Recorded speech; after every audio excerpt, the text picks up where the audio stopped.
Shalom, saudara yang dikasihi oleh Tuhan. Selamat pagi.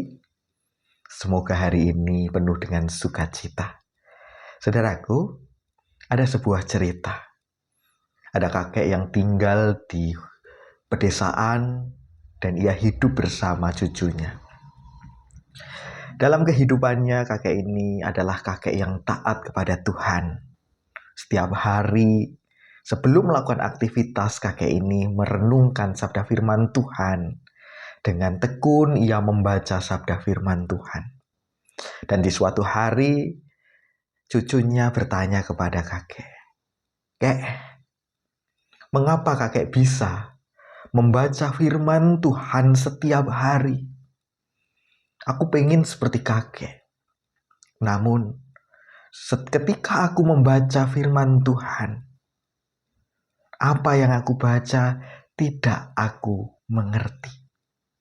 Jadi seolah-olah aku sia-sia membaca firman Tuhan, sehingga aku malas untuk membaca firman Tuhan karena aku tidak mengerti isinya."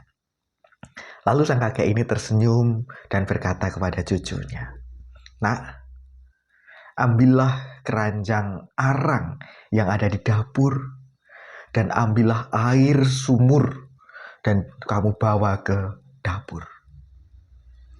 Lalu cucunya terkejut. "Hah? Keranjang arang? Mana bisa aku mengambil air dari sumur ke dapur dengan menggunakan keranjang arang?" Lalu sang kakek ini menjawab, "Coba dulu, lakukan dulu." Dan benar, sang cucu mengikuti apa yang menjadi perintah kakeknya. Sekali membawa air dalam keranjang itu, sampai di depan rumah, air yang ada di dalam keranjang itu sudah habis. Setelah beberapa kali mencoba, ternyata gagal.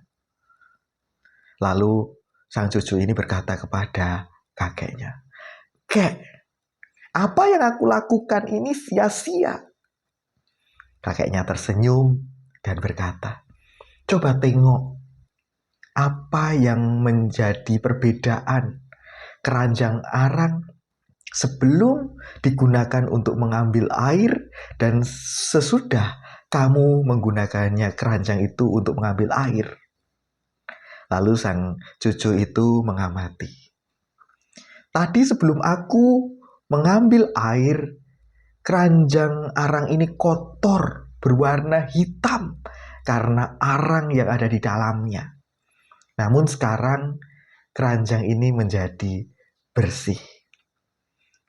Kakek lalu berkata kepada cucunya, "Benar sekali, Nak. Karena kamu telah mencucinya, sekalipun kamu menganggapnya sia-sia. Demikian juga dengan membaca firman Tuhan. Sekalipun kamu menganggapnya sia-sia karena kamu tidak mengerti saat kamu membaca.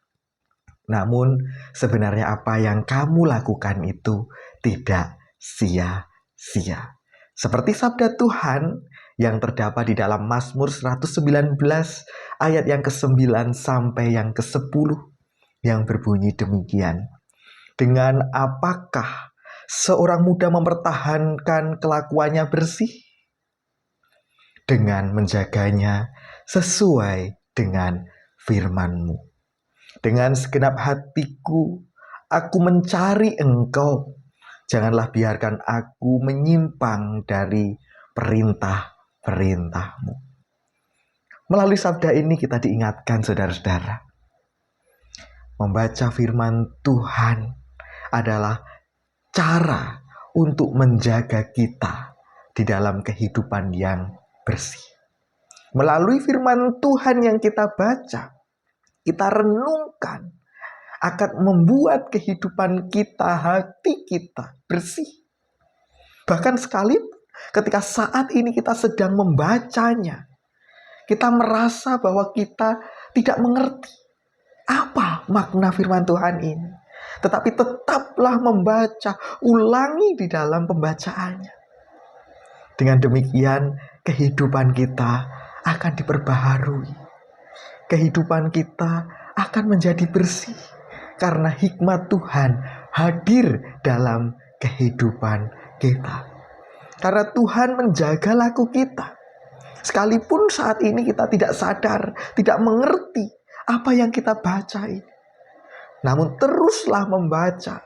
Karena dengan cara ini, kehidupan kita akan semakin dekat dengan Tuhan. Dan cara hidup kita juga akan dikendalikan oleh Tuhan. Dan bahkan berjalannya waktu, kita akan mengerti apa makna firman Tuhan. Oleh sebab itu, jangan lupakan firman Tuhan itu. Tetaplah setia untuk belajar firman Tuhan. Tuhan memberkati, Tuhan memampukanmu. Amin.